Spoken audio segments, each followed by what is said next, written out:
Yeah, the power of questions is really underrated in our culture for some reason. We think that we have to kind of, yeah, people might think they have to sell themselves by saying the smart thing, but what about by asking the right question? Welcome to the How to Raise Money podcast for anyone who wants to raise other people's money for a business or property venture. Right now, there has never been more money on the planet, and there has never been more opportunity. This podcast will help you put the two together. So, if you need money for your business or property proposals from banks, lenders, angels, whales, or dragons, this is the podcast for you. Right. Don't record. Hi, everyone, and welcome to the How to Raise Money podcast. I'm Ray McLennan. And he's with me, Nigel T. Best. Morning, Ray. Morning. How are you? I'm good. And we have a guest on today. We have Thor Holt, who is are you in Aberdeenshire? I'm well out into the country, yes. I am probably closer to the Queen's summer house than I am to Aberdeen, to be honest. That's the way I like it. Oh, I see. Mixing with the Queen. Do you pop in for tea? No, she pops in by here and has a scone with me. I tend not to travel these days. Since lockdown, I just stay at home and do a lot of Zoom and WhatsApp calls. Oh, you see, Ray, I was thinking there Thor was going to kick this podcast off with an absolute bombshell, saying that he wandered across into the Queen's house, and this is the way to raise money with a simple conversation over a cup of tea. But not to clearly be. not. That probably is. Clearly not. That probably is a legit way to raise money, though, isn't it? Is to keep it as relaxed as possible. But no, I have never met the Queen. And do you know what? I'd be really bemused as to what to do, because when you were a kid, I was kind of taught to stand up for the national anthem and all that stuff. But the idea that in 2020 you would still bow to someone, especially with my dodgy back. Is that what you have to do? Do you call her ma'am, or do you just treat her like a normal human when it's not a proper ceremonial thing? I'd be pooping myself. What? I think the proper protocol. I'd love to find out. The proper protocol is Your out. Majesty first, and then ma'am afterwards. Ma'am as in jam. What's that? I said it's your ma'am Majesty, as in jam. Your Majesty when you first meet her, and then ma'am later. Well, it's good that you guys both know. It's me that lives near her. My point is... Well, we've just saved you bacon. Thor, we've just saved you bacon. You could have been locked in the dungeons up there and no one would have ever seen you again. So you can thank us later. Well, I'll thank you right now. People listening to this... Ray, hold on. Before we go any further, I just want the audience to know that before this recording... We had 15 minutes of fantastic banter where Nigel and I shouted at Ray to press record, and he wouldn't do it. And I said, as soon as you press record, we're going to be like three stuffed dummies and have a really awkward conversation. So now we've ended up having a conversation about the bloody Queen and taking cups of tea with the Queen. It was great banter before, but believe us. You know, on game shows and all sorts of things, they have the warm-up guy. Yeah. The comedian that comes out to warm the audience up before the cameras actually start rolling. Is that the fluffer? I think it's not really known as a fluffer in comedian circles, but yeah, it could be. Different industry. It could be. Have you not heard about one of my new enterprises I'm doing with Naz Hussain? We just soft launched it. Well, we're going to make comedy more viral than porn. That's the tagline. We're making comedy more viral than porn, and we have the domain name Comedy Hub. And basically, we're looking for distributors to be micro agents for comedians, because comedians are screwed right now. Like these poor guys and girls, they're basically sat at home, they're not able to perform, and this is across the Western world. So what we're doing is we're going to replicate what Naz does. We're going to teach them what Naz does, or rather Naz is going to teach them. I'm kind of the silent partner, if you can believe that. I'll be silent. So I'm behind the scenes, and Naz is figurehead of it because he already has Breakneck Comedy, a very successful comedy club in this part of Scotland. And yeah, we're going to make comedy more viral than porn. And I wouldn't be surprised if Joe Rogan wants to have Naz on his show in the end, because Joe, being a comedian himself, he'll love the grassroots idea here. Because what we're looking to do is give anyone the opportunity to be a micro comedy agent, to be able to hire comedians local to them or from across the world, because of course, these are all delivered on Zoom at the moment. And yeah, that's the idea. So what do you reckon, chaps? Shoot me down. Yeah, well, you need a podcast called How to Raise Money. You get some money for that. Yeah, I think.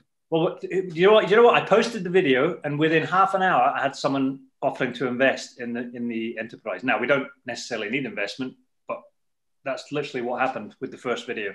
You'll need 150 quid for your Zoom subscription. Okay, well, that's the kind of logistical stuff that Naz will be dealing with. I said I'm the silent partner. I'm just. Hey, listen, if we keep going and Nigel gets wound up here, I said we might be one of the first comedy entrants. Go on, Nigel. Why does Nigel rant? Hey, there's nothing like putting someone on the spot, is there? And that was it. But no, all I was thinking there is all it takes is a good idea and take action. And when you talk about how to raise money, you get people actually beating a path to your door sometimes. If you put it out there with a great idea, people that doesn't need explaining in too great a depth. Because people go, I get it. I'm in. You know, that's fantastic. Well, that leads us nicely into Thor's biography, or who is he? Because people are probably listening. Yeah, this guy. We're about half an hour into it, and we haven't even. We ought to start the podcast really. Right. Yeah. So Thor, he delivers on client projects, including commercial pitches up to 20.4 million, which was an individual win. I'd love to hear about that. That's not a big number for you, Ray. We all know. As I was saying earlier, all you do is sit around counting money in between your podcasts because you're a proper businessman. How wrong can you be? Executive career performance, select wins, high visibility events, speaking preparation, business leadership development, other assignments, and a previous regular workshop leader at Massachusetts Institute of Technology, where he assisted entrepreneurial teams with their pitching and presenting. So, Thor, tell us about the £20.4 million win. I'd love to hear about that. So that was a particularly sweet job, actually, because of the people aspect to it. And I wish I could say I pulled it off this year in the year of COVID, but it was a couple of years ago now, but it was actually a big charity who had to, but I mean, a charity is a business too, and they had to pitch for this really huge piece of work. I mean, huge for them anyway. It's a pretty big chunky piece of work worth £20.4 million.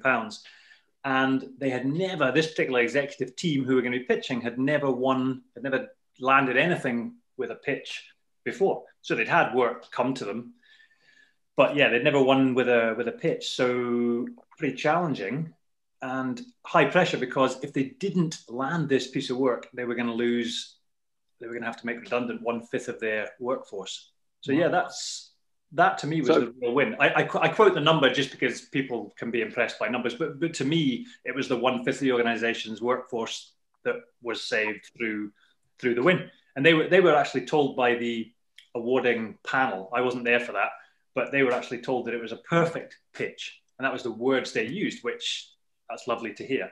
And that didn't happen by accident, of course. There were a few months of blood, sweat, and tears that went into it. But yeah, that's the basics of the story. And as I say, it's the people side, honestly, that motivates me. That's why I enjoy coaching, and that's why I enjoy anything I do within a business context. It's the relationships and the laughs. I know we've now got no laughs, but you know what I mean. Life's too short not to have fun with your work. Well, that's true. That's true. I mean, I was going to say, just picking up on that, the perfect pitch. I love the fact that you caveated that with the overnight success was 10 years in the making type thing, because too often people think, oh, I'll just go and I'll wing it. But it kind of leads on to my question. You got involved in this because what were you seeing people do wrong in pitching? Why did you feel you had to step in and help? I think the thing that is most commonly, I don't know if I'll call it wrong, because it's the thing most people seem to do, but most people just, if they don't frame the pitch in an interesting manner, that would be my big bugbear. I don't know what you guys think, but so typically it opens with the boring stuff that we already know your name as a rule. But so many people open with their name. Like straight away, you're starting to lose people, because why do we need to know your name again? You've just been introduced, or you've already met each other and had the preamble.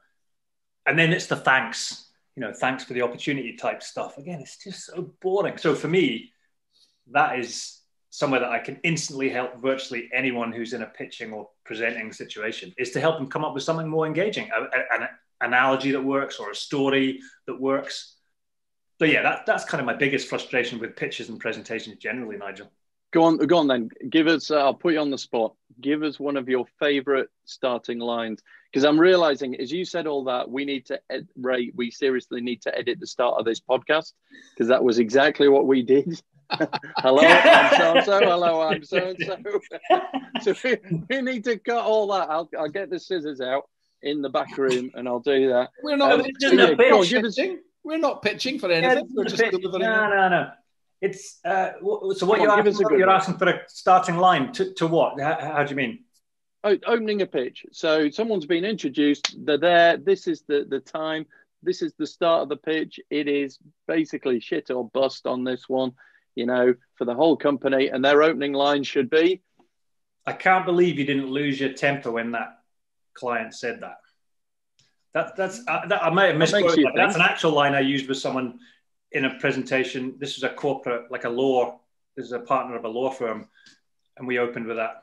It was like he took it from an email, which he'd had from another partner in the deal.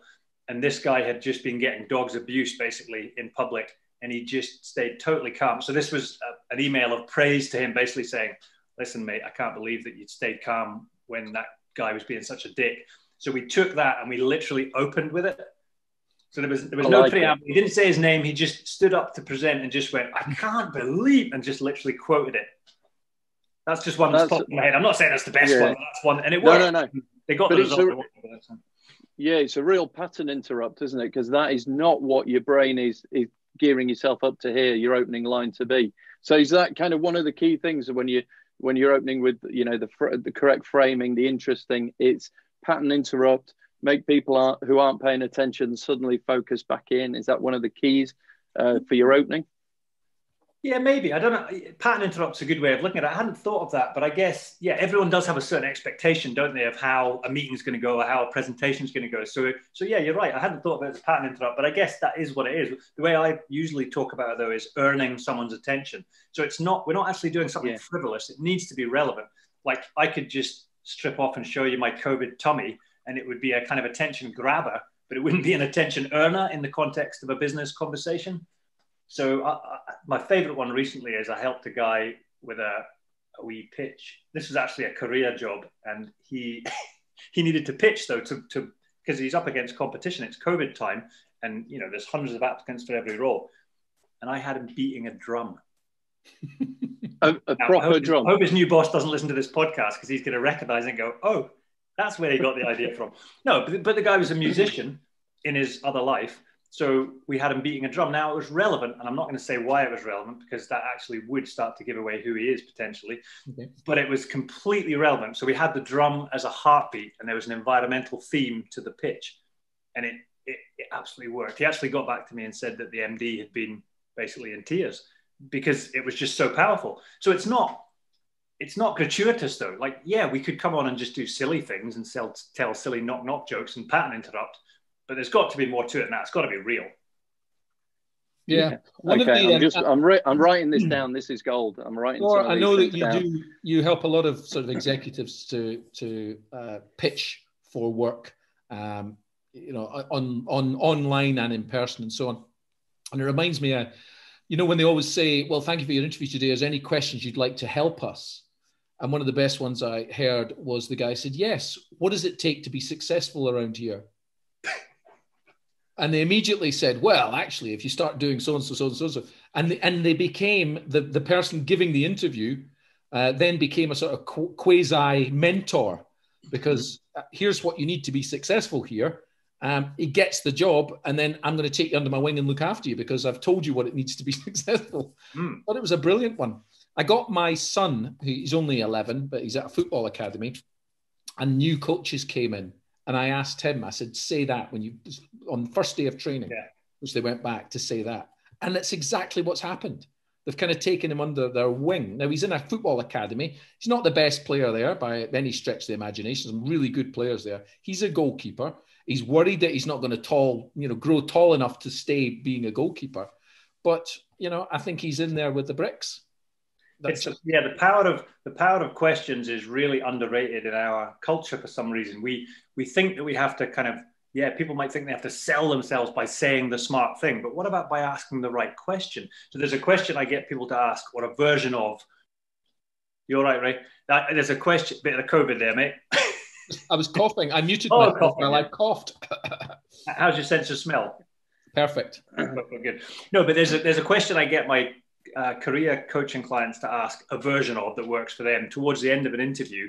I'll get them to ask something along the lines of, is there any reason you can see that you wouldn't want to progress me to the next stage of this process? Like, just tell me right now and let's see if we can cover it.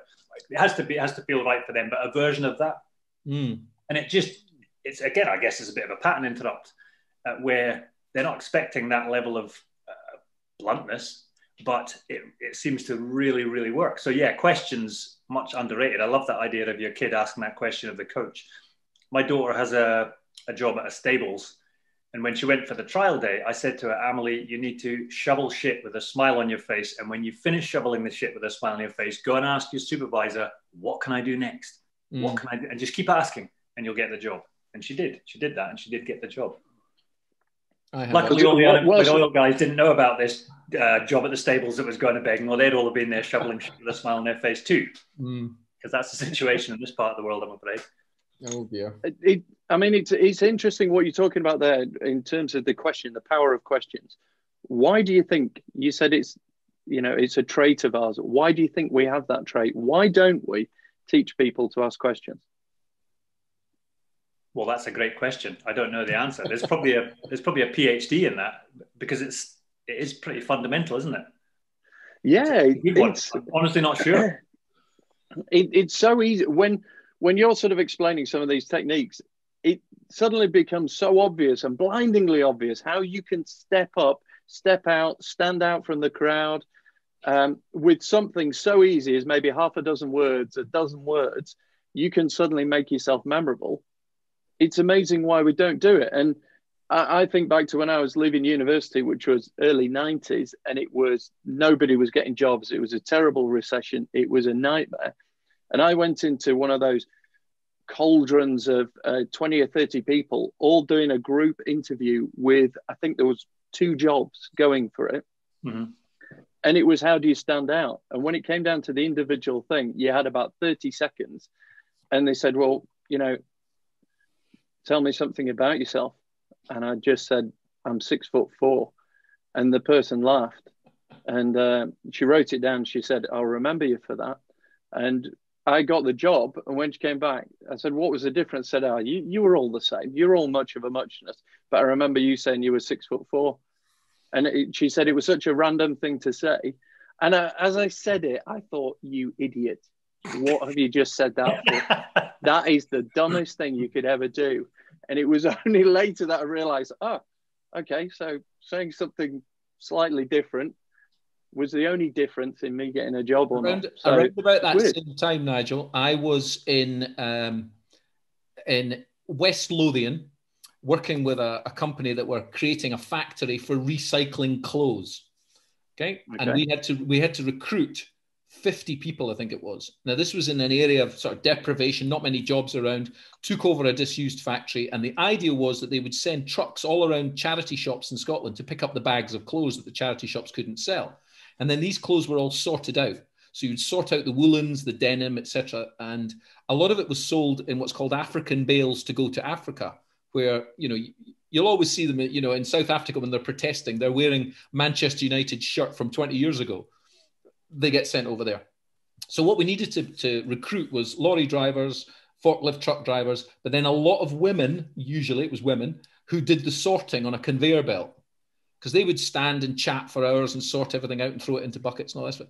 And myself and the other guy, Brendan, who was the boss's son, we were there interviewing people, and we were in the job centre in Denny in Stirlingshire. And there was a queue of people outside, and this parade of people came in. All we needed them to do was to sort clothes. And they came in and, yeah, my name's so-and-so.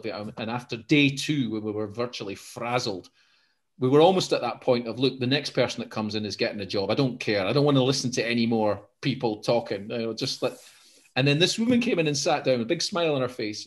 And we were both there. And I remember we had tea and Kit Kats.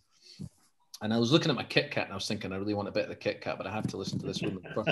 And I looked up and she was sat there. And I said, and what's your name? And she went, Anne Smiley, Smiley by name, Smiley by nature. And I looked at Brendan, he looked at me, and we both went at the same time, you're hired. So what we've got, guys. Now, I wonder what she's doing now, Anne Smiley from Denny. What I love about this is there'll be a fair number of people who are out of work right now who are listening to this show and they're thinking, okay, so I know what I'm going to do. Next time I get anywhere near an interview, I'm going to say I'm 6'4" and I'm called Anne Smiley. It's a winner. It's a double bubble winner. You'll definitely get the job, guys. Well, do you know, there's something that I say quite a lot, and I got it from my granddad, I think. A lot of people comment on it. You know, somebody says, you know, I might go into a shop or total stranger and they say, and you know, they go sort of with total insincerity. So how are you doing today? You know, are you having a good day? And I always say, every day's a great day. Just try missing one. And then they're all like, oh, that's where did you hear? That's quite profound. And a conversation starts. Because again, it just sort of breaks. And I don't mean it to be an icebreaker, but I can almost hear my wife rolling her eyes now. She's going, oh, you're not telling that story again, are you? I forgot. I wish she'd just shut up. You know, my wife was just like, why do you have to do it at every single shop we go into? Just shut up. Well, that's the problem with taking your comedy audience everywhere you go, Ray. If a comedian took his audience with him his whole career, his audience is obviously going to get bored with his jokes and his one-liners. So you need to tell your missus to just simmer down. And simmer down. My wife has the same problem, don't worry. Is when I go into shops and ask for a discount, my wife and daughter are like, oh, God, is he really asking for a discount in Tesco? Yep, could be. Have you heard, actually talking about discounts, and I have to credit this with, what's his name? Chris Voss, who's an FBI, I think it's Chris Voss. Yeah. Never FBI guy, yeah. He's never negotiator. I think it might be him. I might be wrong though. But when he asked for a discount and somebody says, well, why should I give you the discount? And they'll say, because my name's Ray McLennan. Did I get the Ray McLennan discount? And quite often it leads them to go, oh, well, let me speak to my supervisor or something like that. You know, every now and again, one will do that rather than... Right, hang on. Tell the truth, Ray. Because normally when you say that, the security comes straight over and lob you out and we say, well, I've none of those Ray McLennans around here. Get out of it. But anyway, look, Ray, enough of me and you talking about us. Why doesn't Thor talk about us? I mean, sorry, why doesn't Thor? Yeah, no, I'd love to talk about why doesn't Thor talk about? I've got a question why we've for got you. him here. I've got a question for you guys. So this year I've performed a wee bit of a pivot, as in I've set up a separate brand, which is called careergoldminer.com. There's a video course there which has been selling. Hasn't sold enough to buy me my Tesla X yet, but it is selling. And the whole point of the site is to help people get organized, find and land a job, because that is a massive need. So the thing is, though, it takes a lot of attention and time. And I've got a couple of other projects, which I'm happy to talk about. But they're going to be pulling a lot of my attention next year. So I would love to find a way to do something great with the Career Gold Miner site and brand. It's got an element of it's already done for someone because it's got the video course, and it's also got like some marketing materials and a process and emails all set up and a list and everything of people who are interested. Be cool to sell it maybe, or somehow do something with it. What do you think I should do? You guys are businessmen of the world. Nigel, Groove University.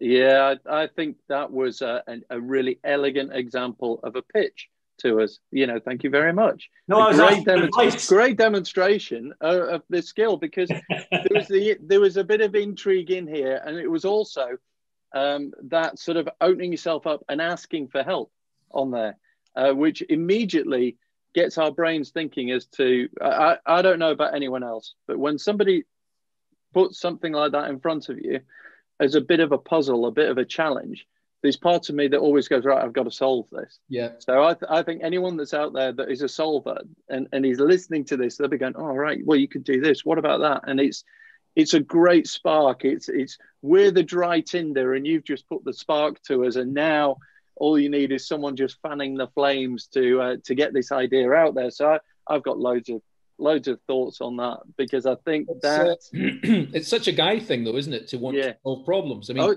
women want to talk about it. No, they want to talk whoa, about it. Whoa, Ray, whoa. That's twice Ray, he's been sexist now. Whoa, Stop. I've never heard of Ray Stop. McLennan. I've never heard of him. Nigel, we need to perform a stop and a thought criminal investigation into Ray. First he said women were chatty on the line when they were sorting 20-year-old Man United shirts. I thought I'll let him go with that one. That's one bit of sexism. But this is too far.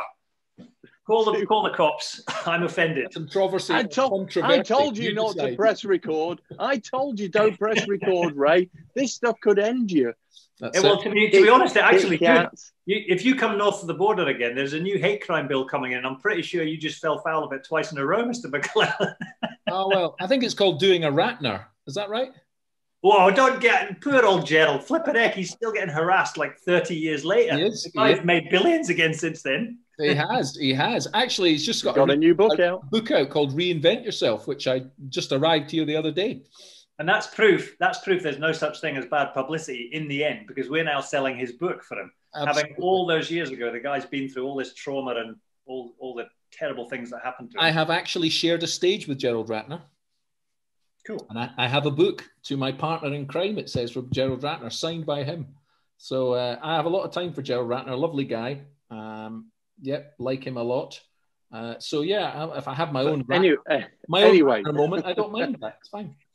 Well, Ray, you can't wriggle out of the fact that we've busted you for sexism. So anyway, let's just park that. We'll mark that place. Yeah, I'll do so. Oh, he's now holding up to the camera. If you're listening to the podcast, he's holding up a picture which looks like there's a beautiful white divide down the middle, as if he's got one of him and one of Gerald Ratner, and it's called together. That's it.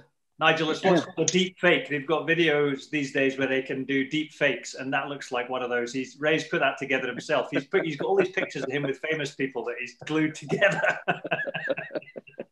Yes, I do. That's his new book there, actually, Reinvent Yourself, Gerald Ratner. Yeah, I'm going to pick that up because I love listening to Rob Moore's podcast, so I will definitely be picking that wee book up.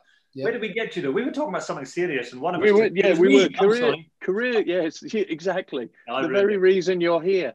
Career gold miner. I think the thing that you touched on at the moment is, whereas people for many years, just went through the traditional, okay, I'll go to school, get qualified, go out, apply for a job, get the job, stay in the job for years and years and years.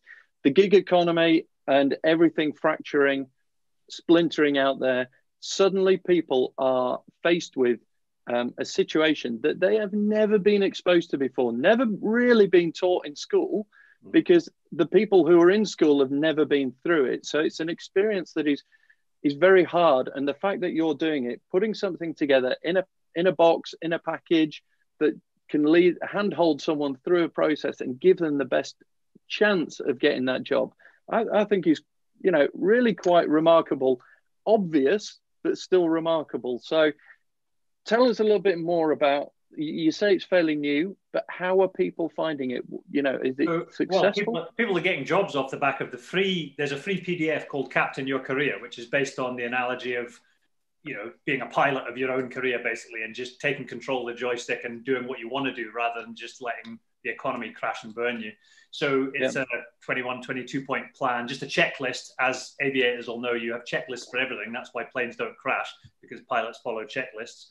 And so the Captain Your Career is the basics of the program. And then after that, there's a video thing, the video course, which just takes you more into depth on how to business storify your career. So to make your career something that you can tell stories about and deliver value, talk about how you delivered value in a business storytelling fashion. So that's the paid bit. And then there's also coaching off the back of that, something called CV Gold Miner, which is a 2-hour coaching package. Now, I could teach someone who's a good listener and empathic and with a bit of life experience, I could teach them how to deliver that. They don't need to be a recruiter or a coach necessarily, although it probably would suit someone like that. But yeah, the basics of the program is free. It's the 21, 22-point Captain Your Career checklist. So someone can just download that from careergoldminer.com.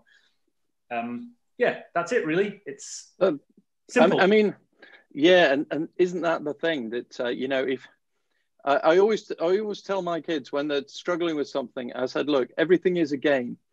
And the way that you win a game or play a game better than other people is to understand the rules just a little bit better than other people, because a lot of people don't are not interested in learning the rules or finding out the rules.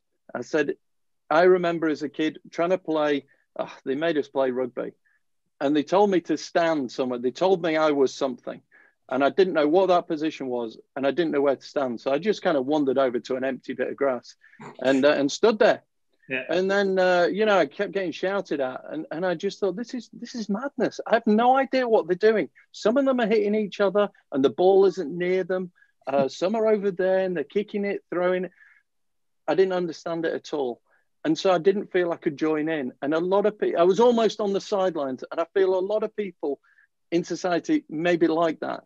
If you're trying to raise money, I don't know where to go, where to start. If I'm trying to get a job, I don't know where to go, where to start. So go careergoldminer.com. Yep. It's got to be right up there as your first port of call to go find out. And it may be that listeners of the podcast, checking it out. Not, there you go. It's not necessarily for them, but it could be for someone they know who's in a situation that needs a bit of help. So let's spread the word on that. Thank you very much. I mean, what I'm actually in, and the reason I'm potentially up for selling that brand and that part of my enterprise is because I think someone else might be able to scale it better than I can. Like if a recruitment company took it on, for example, they could, a decent sized recruitment company could potentially scale that and make it available to a lot more people. And that would make me happy, a bit like with my 20.4 million pitch. The big deal for me is the people. So if someone could take that off my hands and genuinely scale it to a much bigger audience of people who are really in need, that would be wonderful. Because at the same time, what's happened is through following my own advice, which is if you want, what is it again? If you want money, ask for advice. And if you want advice, ask for money. So I go around asking interesting people for advice. And there was a gentleman I asked for advice on how to buy businesses, because this guy has bought a whole load of businesses and then put them into a group and sold them. And he's done that more than once. And he's in the middle of doing that now. So we get on great. And I asked him if he would mentor me, because I said, I'm interested in trying to do this. I had a situation with an IT company the guy was interested in exiting. And I started thinking, I wonder if I could, instead of him just exiting with this turnover, I wonder if we could put him together with these other companies. So I thought, I'm not going to be such a smart ass that I think I just know how to do this. I've never done this before. I have introduced people to money to do that kind of thing, but I've never done it. So I asked this chap if he could give me some advice and some mentoring. What it's ended up in is a more in-depth conversation where he's now asked me, because of my relationship building capacity, he feels that I might be able to help him find and acquire these businesses, so I can basically get paid to learn from him, someone that's done it a number of times before.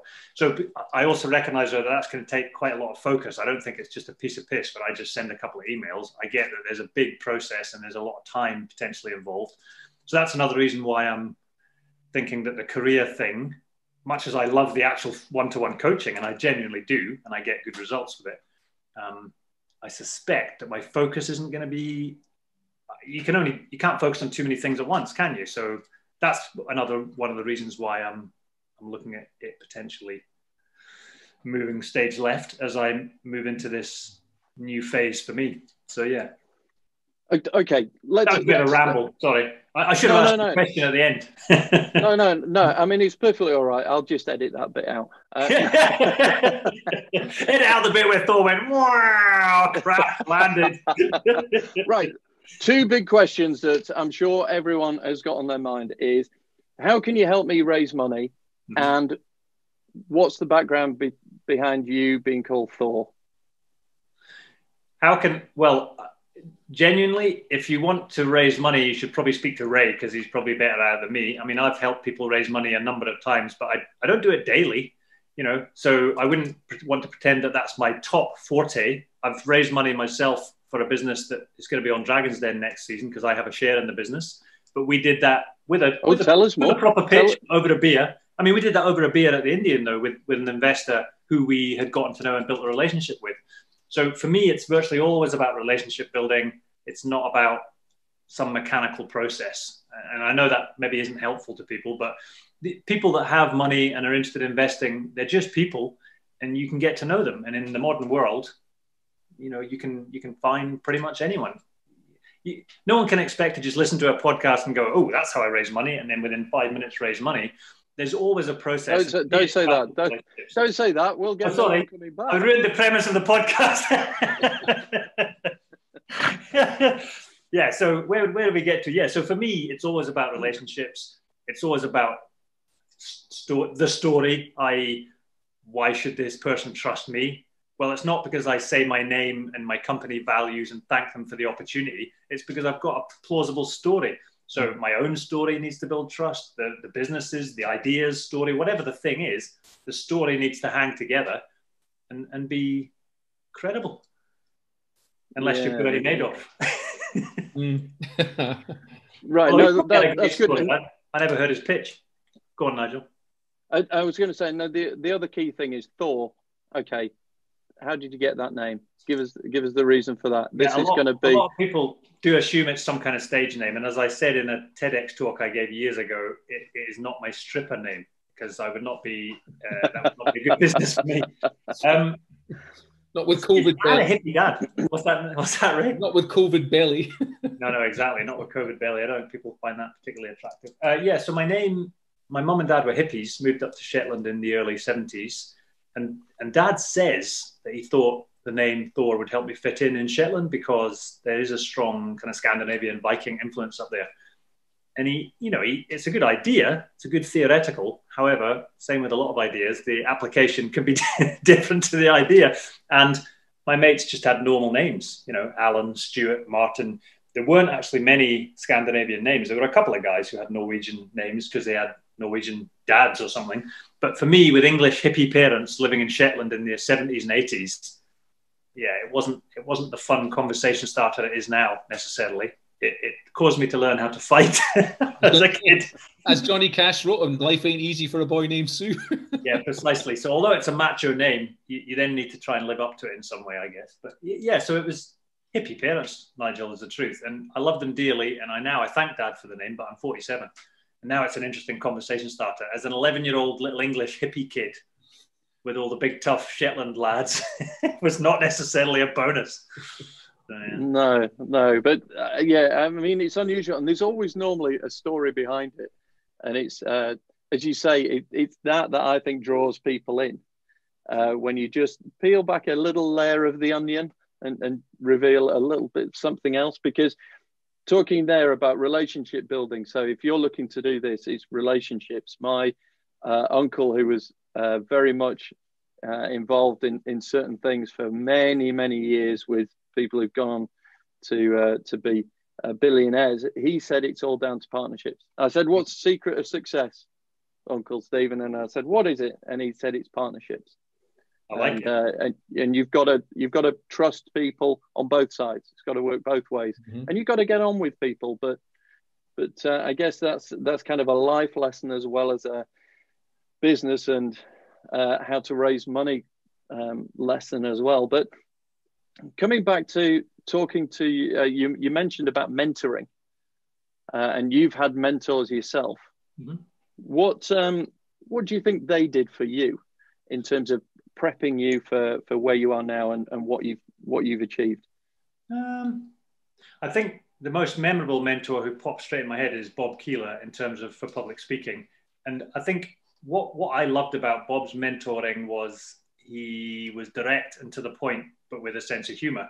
So it didn't make you feel awkward, even if you did something ridiculously badly. So I think what that did for me at the time was empowered me to deliver what I needed to deliver in a really short space of time. If someone just pulls no punches, but they do it in a humorous manner, that's the key for me. And I guess that's what I try and model with my own MDs. I've got 3 MDs of companies at the moment that I'm working with to try and help them be a bit more Elon Musk and a bit less grey man. And that's kind of my style. And I don't know whether my style would have developed the same way anyway, but Bob was definitely an early and very powerful mentor for me for that reason. Yeah. So, yeah. Yeah, no, that's good. In terms of you mentioned there MDs and people fairly high up, I guess the reason you see the Elon Musks, all right, successful, they're doing various things, not many people going into space and all the rest of it, but they are not the grey man. Is that again why they stand out? And if it is, why do we end up as grey men, grey women? Why do we end up as that? What's going wrong? I don't know. See, I'm not going to pretend that I think it's the panacea, because some people don't want more of a kind of personal brand image or whatever we're going to call it. And so it's not for everyone. And I'm sure it isn't. We can't pretend that that's the only reason someone's successful. I mean, there's that fun example though at the moment of somebody, I can't remember who said it, but it's not me. I just found it and posted it on LinkedIn. It was on a podcast I heard, but he was talking about how Elon had managed to sell like 190,000 trucks without having actually made them yet, and how that was about his personal brand. And if the CEO of like Volkswagen or Audi or something tried to do that, they probably wouldn't be able to pull it off, because they don't have the personal brand to go with the company brand. And I thought that's a great point, but I'm not going to pretend that everyone needs to have that personal brand, because there are people. Rob Moore interviewed what's the guy's name? The guy off the investment. Steve, what is it? I can't remember his name. That proves the point. Hargreaves Lansdown. So it was Steve Lansdown, I think, is it? But the guy was saying that he basically always wanted to be the great man. Like he had no interest in brand or doing his own book or anything like that. And so we can't pretend he isn't phenomenally successful. So it's horses for courses, isn't it? I'm not pretending that it's the only way. So, and same thing, not everyone is the right client to come and work with me, because not everyone wants to be telling their story more out in the marketplace and posting more on LinkedIn and doing public speeches. Some people are happy to be the grey man or woman. And sorry if that offends you, Ray, but there are women in business. Steady. I make one comment and look at it. I'm shot down. Do you know what really stood out about that? So if you're listening to this on the podcast or watching it, just go back to it, because the only thing that stuck in my mind was the Kit Kat bit, and I was thinking I could just eat a Kit Kat, and that was it. The rest of the story I didn't really listen to, but the Kit Kat bit got me. No, he got me with the Kit Kat too. He got me with the Kit Kat, but I was thinking, what? Why no Tunnocks? I was thinking Tunnocks tea cake. Oh, yeah. Well, Scotland, yeah, fair enough. I bet you can remember the woman's name though. Carol Smiley. And Smiley. Carol Smiley. Carol Smiley's a TV presenter. She was on TV. Yeah. I was there with the Kit Kat. I was smoothing it off. I was running my nail down. I was splitting it. I was getting the imprint of it on, through the tin foil. I was there. That's old style Kit Kat, Nigel. They don't do them like that anymore. What? That's old style Kit Kat. You need to break these things to me gently, right? Uh-huh. They've probably taken the sugar out of them, Nigel. They've probably taken the sugar out of them now as well. Nanny State. Listen, Carol Smiley, though, she is awesome. I remember going and seeing Carol Smiley in the Vagina Monologues, which was a super play. It was on. It's real. I'm not just being abusive. I know. Vagina Monologues. It was on in Aberdeen, and we were watching the play, and there was this thing that they called the clit fact, and it was something like the clitoris has 500 times more nerve endings than the penis or something. And so Carol Smiley was saying, okay, ladies, because the theatre was mainly full of ladies, and she was saying something like, you can feel free to shout out at any time. You can shout out clit fact, and we'll remind you of this, the fact that women have more nerve endings, so they have a better time during sex, type of thing. So during the interval, I'm saying to my wife and my friend and his wife, I'm saying, I'm gonna have to shout out clit fact to Carol Smiley after the break, and they would go, don't you dare. My wife's going, don't you dare. So obviously I did have to. And Carol's like, what was that? Was that a man's voice out from the back? Like the lights come up on me and my wife's head down. Oh my God. So yeah, not everyone wants that spotlight on them though, as I was saying, to segue back to the coaching conversation. And I completely get that. Some people are just going to put their head down and let their results speak for themselves.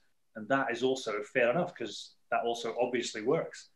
So yeah, I'm not saying that coaching is the panacea and that everyone has to be out there shooting their mouth off and being a public figure. Absolutely not. Yeah, and the thing is, if everyone was out there and bubbly, then they'd become the grey people. Yeah. Because and then you'd have to become the old-fashioned grey to stand out from all those wacky, crazy people who are out there.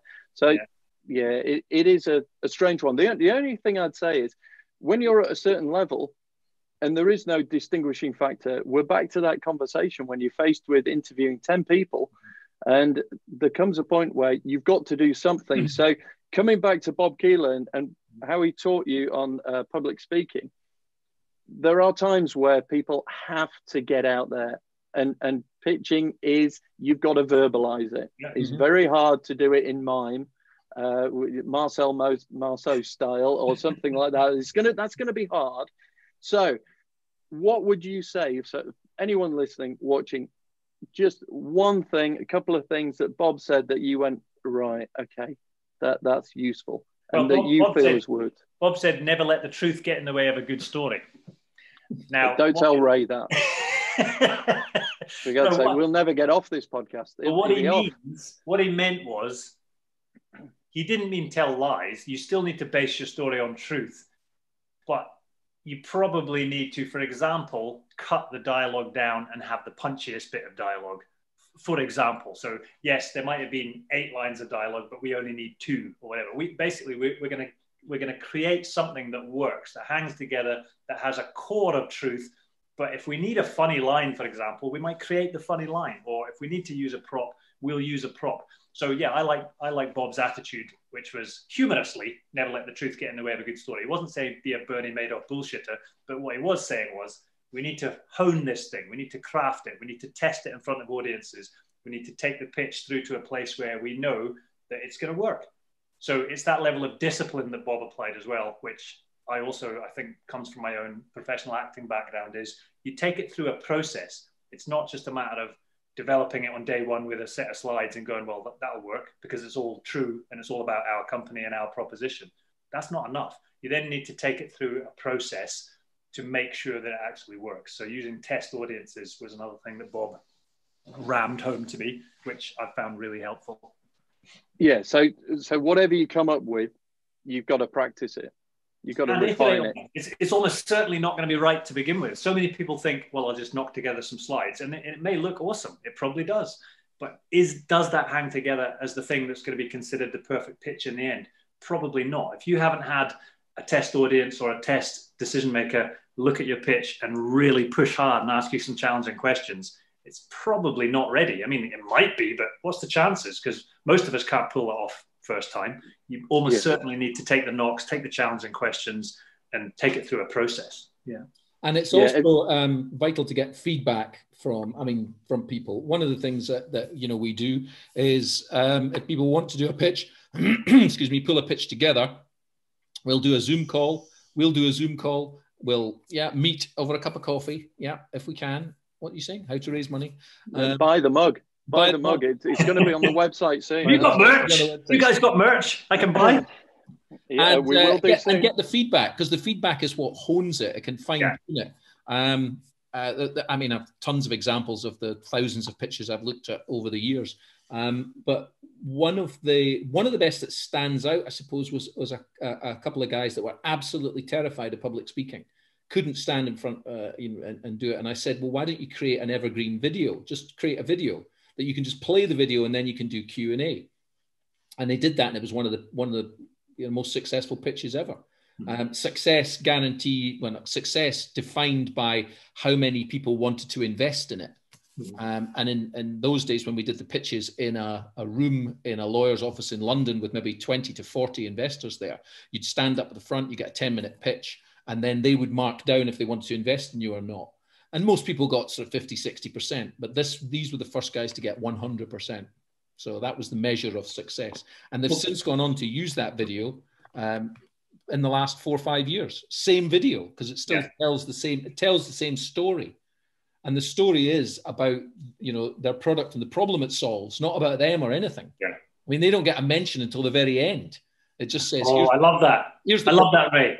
See, I love that. It's that whole old thing of people don't care how much you know until they know how much you care. Like, give them something useful to them first.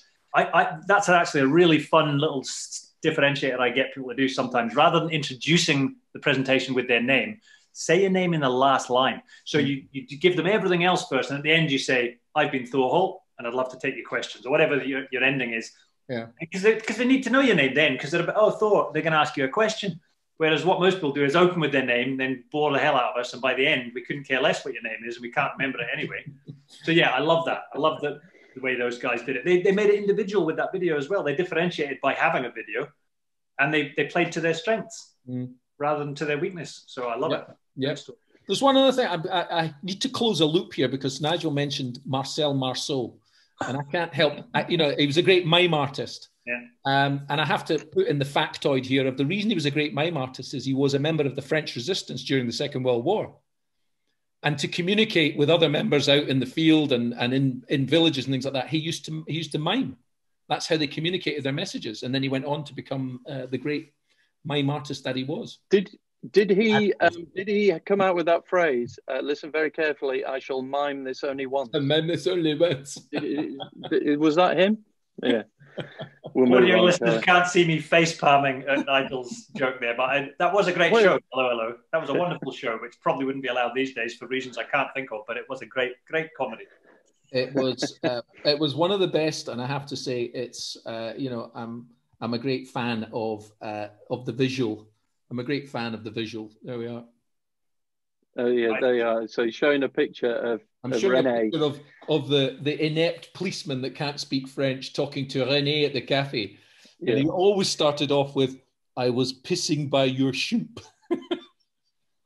Pissing by? I thought I was pissing by the door. Isn't that it? Yeah. It makes me laugh more than it makes you laugh. I can see that. Okay. Well, it to make me laugh. I'm just thinking I've got a hell of a job editing this sucker and this week. But there we go. Ray, you might not actually feature on this episode. Okay. You guys. However, is this a clean show? Is there meant to be no swear? I said vagina. That's not just a body. Well, no, that was the title of the show. So it's in. Carol Smiley by name, Smiley by nature, was the presenter of that particular show.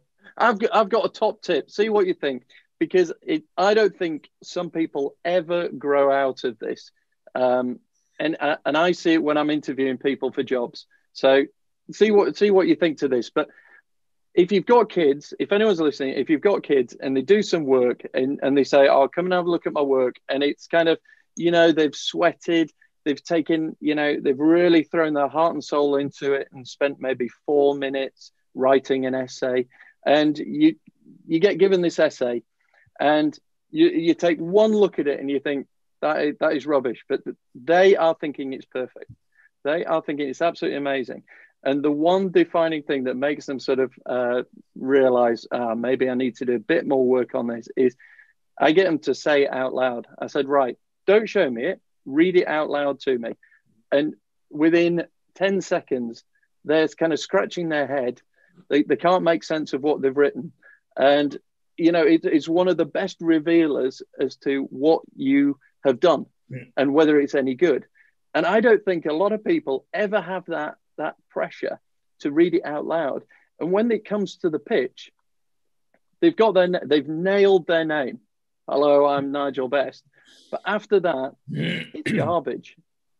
How do we get people to practice? What's a good way of getting people to practice out loud their pitch? Well, Nigel, by the way, guys, I'm nearly out of power on my Mac. It's gone from full to red line. So I either need to go find a power plug or we're going to need to wrap this up. We're almost wrapped up. We're almost I totally agree with you. But the way you do it is by literally telling them to read it out loud, because that's a technique I use with every single client. I totally agree. I'm glad you brought that up, Nigel. Whether it's just a little story piece they need to do for an interview or whether it's a full-on commercial pitch, the sooner you can get it on its feet and get them actually saying it out loud, the sooner they hear how awesome or shit it is.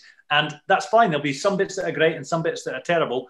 Absolutely fine. But the sooner we get it on its feet and get saying it out loud, because people say, "Oh, I've run it through a few times in my head." I'm thinking, oh dear, because people write differently to how they speak for a start. So if you've written a script, it's almost certainly a written script, which sounds like a school essay. Yeah. And that's not how you want to come across. So I love that. Get on its feet as soon as possible. As soon as we've got any kind of rough draft of anything, I get people saying it out loud, because that's where the magic happens. Yeah. First 10 seconds as well. I always say to people, just look, if you're going to do a however long it'll be, 5 minutes, 6 minutes, or whatever it was, just get the first 10 seconds over, get that drilled into your head. Because once they stand up, people that have this fear of freezing and not remembering what to say. So the first 10 seconds, I think that's probably why a lot of people say their name first, because they know it. You're soft, Ray. I get people to know the first 30 seconds to a minute minimum. They need to know that off by heart. I usually find first 10 seconds and then the rest will flow from there, because it just gets over that initial nervousness of, oh, this crowd, they're not going to attack me. They're not going to boo me. They're not going to heckle me. They're not going to tell me to get off or whatever it is, you know? Right, we're coming towards the end. Thor, how would you end a pitch? I would tip it. One of my favorite ways is to get the most challenging question that you know you're going to get asked anyway, or you could get asked, and take that challenging question and turn it into your intro to the Q&A. So let's say it's a really difficult financial question about the budget. So you might end this by saying, I know what some of you are thinking. You're thinking that our budget's unrealistic because we're betting on 300,000 EBITDA, whatever it is. Well, here's how I would answer that. And so you literally take that toughest question, you give an answer to it, and then you say, have you got anything else that you'd like to challenge me on? So what you're doing is you're just building a lot of trust with them, and you're going into Q&A in a more interesting manner rather than just saying, any questions, which is what you usually get. Good one. Just what I didn't do is pitch. I didn't pitch for the IT businesses that I want to get in touch with me, because I'm putting together a group. Anyone with a turnover of over 350K with an IT business anywhere in the UK would love to have a chat with you and just see where you're at. No, you see, this is the gold. This is the gold. This is what always happens when people walk out of a presentation. Hit record again. We are recording. They walk out of a presentation and they think, yeah, I should have said that, and I should have said that, and what was I thinking? Or feel free to get your power line if you wish. I've got two different groups that I'm a part of trying to build. One's an energy group, which has a CEO already in place, a big investor behind them, and they're looking for 500 grand turnover businesses in either renewables or oil and gas energy businesses. And then on the other side, the group that I'm putting together is IT businesses, IT service businesses, anything turnover of 350K or larger. Would love to have a chat. So these are people that are wanting to invest in those sort of businesses? No, I'm looking to speak to those businesses to see if they would like to become potentially part of a group, because the energy business group is already way built. It's already got a number of companies in it. The IT business is at a fledgling stage, and we've got a few potentials. So thanks, guys. This red line's lasted longer than the red line does in my Ford Ranger pickup truck, that's for sure. I'm doing my bit for the oil price for that machine, I can tell you, lads. Yeah, and you can also tell you live up there if you're driving a pickup. Yeah, I live out in the sticks. It's the future. All the wealthy dudes like you who live in the big city, in the big smoke, you were all desperate to live out in the country once the COVID hit. You and your Teslas. Wealthy dudes bit. Yeah, well, I'm in Yorkshire, so where else is there? Are you up in the Dales? No, I'm in between Leeds and Wakefield, but up until recently, I might as well have been, because I had no broadband, basically. But now I'm on fibre. Sounds good. Yeah, Hundreds of yeah. Game changer. But there we go. So, Thor, what's your typical day? What are you going to do now? Yeah, I've got a number of coaching. I've got coaching a group CEO in 40 minutes time on some pitch stuff that they've got going on. So it'll be a team pitch session. I'll have another dog walk, because dog walking is a crucial part of my existence. I've got a call with my foundation trainer, Maura. She is awesome. She's helping me fix my back. I've got like a nerve issue and a problem in my back. So we're doing foundation training. Look up anyone that's got a bad back. It's well worth a look. Look up Maura Foundation Training in the UK. Is that why you were plunging yourself into a freezing cold Scottish river last week? That's just because I'm a little loose in the heat. I told my daughter I was going to do it. She said, "Don't do that, Dad. Don't do it on your own." I said, "Don't worry, I'm taking the dog. She'll look after me." So if anyone had found that video and I drowned, it would have been just 3 or 4 minutes of me doing my silliness and then just drifting off downstream. And the dog standing looking at you. Yeah. Who's going to feed me? Is it a spaniel? Yeah, working cocker spaniel. All right, okay. Oh, that definitely needs exercise. What's that? Definitely needs exercise then. She does. That dog. She's with puppies now, so yeah, she's a lot slower and kind of taking it easy. But yeah, typically she's super energetic and gets me out for probably an hour and a half every day. Fantastic. Well, I was going to say, are all the puppies pre-sold? I was going to say puppies are worth more than gold at the moment. Probably pre-sold twice over so far, and that's without telling anyone about it. That's just with off the record conversation. So we wouldn't advertise or anything like that. Yeah. So no, absolutely, they seem hotcakes, as they say. Oh, low battery. Your Mac will sleep soon unless plugged into a power outlet. Well, thanks for the heads up. You'll just suddenly go boom, and that's it. And then you'll have to reboot it again for 40 minutes time for your next conversation. You better go and get a lead. I'll be on my iPhone for that. I tend to coach on my iPhone because I'm always walking around. I don't sit. All right. Okay. I'm always on my feet, more energetic that way. But I didn't want to do that for you guys because I could have been too hyper. Do you use the iPhone like a phone, or do you have a headset? Headset. Yeah. Typically headset, but also sometimes use it like a phone. But for coaching, tends to be headset and video call. I use a headset as well. Better way, and then you can type and write and do all sorts of things. Okay. Well, I think that was great. That has been fantastic. I'm conscious that you're redlining there. How can people get in touch with you, Thor? LinkedIn. I create content most days on LinkedIn or Instagram. So I'm Thor_Holt on Instagram, which I'm using a lot more now. And LinkedIn, just plug my name, Thor Holt, H-O-L-T, Holt, Thor Holt, into LinkedIn and connect with me there. Check out the Career Gold Miner site, careergoldminer.com. And I'd love to hear from anyone who enjoyed our conversation. Just connect with me, say hello. Cool. Excellent. Okay. It's been fascinating, great fun. And you were quite right. Ray needs to hit record sooner. He was much funnier in the first 15 minutes. He was. He let the side down. I'm really sorry. If you look at my shoulders, they are quite saggy because I do carry him quite a lot. There you go. But good enough. No, fantastic. Thor, thank you so much for your time. Thanks, guys. Next time you're passing by, do pop into the Queen and say a big hello from us as well. I'll say the 6'4" guy says hello. Do you remember him? She'll be like, "Oh, yeah, I remember him." Yes, definitely. All right, on that then, we'll leave it there. Thanks very much. We just heard from Thor Holt, H-O-L-T. Interesting guy. Yeah, good stuff. I think, Ray, what did you get from that? I was scribbling notes, so anyone watching the YouTube will see, me looking down all the time. That's because I'm busy frantically writing away on my notepad here. What did you take from that? Well, there's always gems in every interview, isn't there? I liked his introduction, his opening when you're doing a pitch, not to say your name and everything like that, because a lot of people do that. They introduce themselves. But it's one of those things when you think about it, they've already been introduced, So that one. And I liked the closing part as well of the question, answering the question, then going into questions. Yeah, I like that. I thought that's at the end, how to finish, because I know I've told my eldest when he had to stand up and pitch to try and get elected for something or other. I said, if you start well and end well, the bit in the middle, no one really remembers anyway, but they'll remember your opening and your ending. So I like that. So what Thor said was, take your most challenging question that you think you're going to be grilled on, answer it, and then offer people, right, I've nailed that one. So anyone got any other questions? I like it. I like that. Yeah. The other one, I had two others. One was the power of questions. So he was talking in there about the fact that we don't ask questions, and questions can be so powerful, and you need to get good at that and understand the power of questions.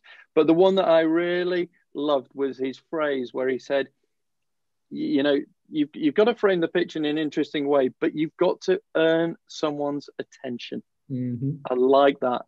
Your whole purpose of this is to earn someone's attention, because if you've got someone's attention, you're onto a winner there, because they're listening to you. Yeah. And a lot of people, when they start off, you can tell, can't you?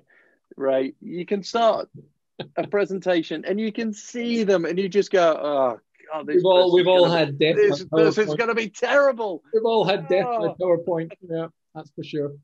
Yeah, absolutely. When you see at the bottom of the screen on the PowerPoint and it says 612 for the number of pages that are coming up. Right, Ray, how about this? In all the coronavirus, every time they came out in number 10 into that panelled room and they stood behind those lecterns, they were effectively pitching to us. Yep. And they were effectively, pitching an idea. We want you to stay at home. We want you to do this. We want to do that. They were pitching all the time. And you know what? Those scientists, the chief medical officer, the chief droner, the chief boring person, whatever they are, as soon as they went to the screen and you saw a graph with maybe enough information on there to spend a week analyzing it, and you realize that he had 20 or 30 of these slides. Yeah. I don't know about anyone else, but he could have said anything because I wasn't listening. The whole of the country switched off at that point, didn't they? Not listening. And that was a classic case of watch those guys because they're pitching, ideas about how we should behave. Yeah. And was it good? I don't know. Yeah, it's ironic when you think about it, because politicians spend a lot of time talking. They spend a lot of time trying to convince people. And it's amazing how when one of them becomes any good at it, how much they stand out. But, the rest that don't. I mean, we have 650 MPs. I don't know if I could name more than 20. I could probably name the politicians of the late 70s, early 80s, when I was kind of, not even a teenager. I could probably name more of them than I can now. Yeah, I know what you mean. It's like I can name more of the Scottish football or rugby team from 20 years ago than I can from today. Well, yeah. Do you know my theory on why the Scottish teams have been doing so badly over the years? And it was quite simply, if you pick a Scottish team and there's no muck this or muck that in there, you ain't got a price. You've got to, I don't care if they can play or not. You need some McDonald's, McDuff's, whatever. You need them in there. You can't have a Scottish team without that. It's crazy. Yeah. But anyway, there you go. That's a different thing. I think the key thing from that then is pitching is not easy.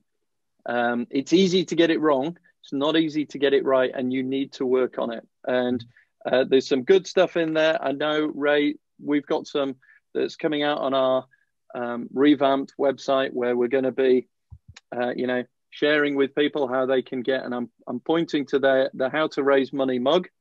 There you'll be able to get your own How to Raise Money mug.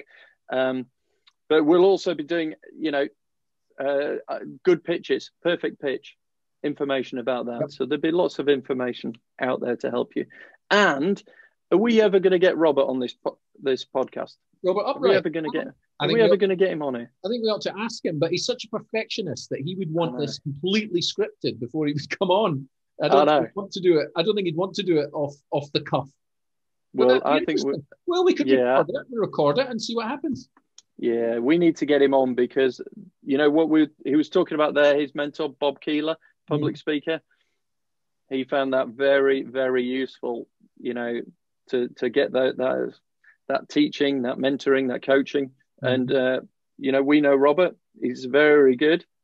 And I think we should get him on to help people on the podcast improve their public speaking. Definitely. All right. Okay. Right. Let's go do something less boring instead. All right. Take care. Cheers. Bye. Cheers. Bye.